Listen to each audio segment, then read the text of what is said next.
Hey, happy every day, day 66. Good times and bad. How does that impact our happiness? I decided this year every day, and today is of course the 66th day of the year, that I would do something every day that makes me happy from the little journal book, Do One Thing a Day That Makes You Happy. And I thought, how better to hold myself accountable than to do a Facebook Live and bring you right along with me so that you can find some little thing in your day to focus on, to be happy about too. Now, last year I did Do One Thing a Day That Scares You. And it's interesting. I found I actually felt better, and I'm hoping this will change as I go throughout the year, because it changed how I felt about being scared throughout the year.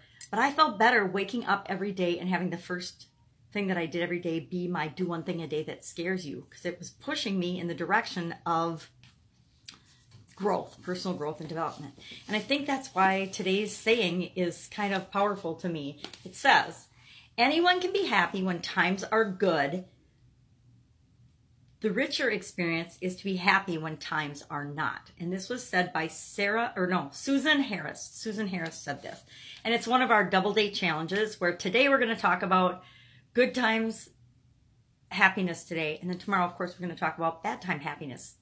The way we can find the positive or the good or the happy in a situation that's bad. I'm not going to talk about, I'll talk about that tomorrow, but I have a really good example for that one, a very good personal example for that one. I have a whole lot of personal examples for that one. What am I talking about?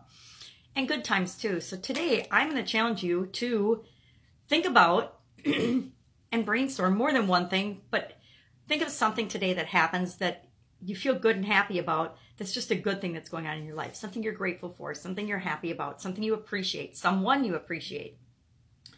And think about what you want. The reason we get unhappy about anything is because we're thinking about what we don't have yet, or what isn't perfect yet, or what we wish would be different than it is right now. That's where we get unhappy and frustrated. So if we don't judge things as being different than they should be or different than they are, we're less likely to feel unhappy, right? And we're more likely to feel happy. So today I challenge you to focus on the things that are working, focus on only what you want to have happen, not what you don't want, and look around you for what is working. Because in all of our lives, there are a lot more things working than aren't working.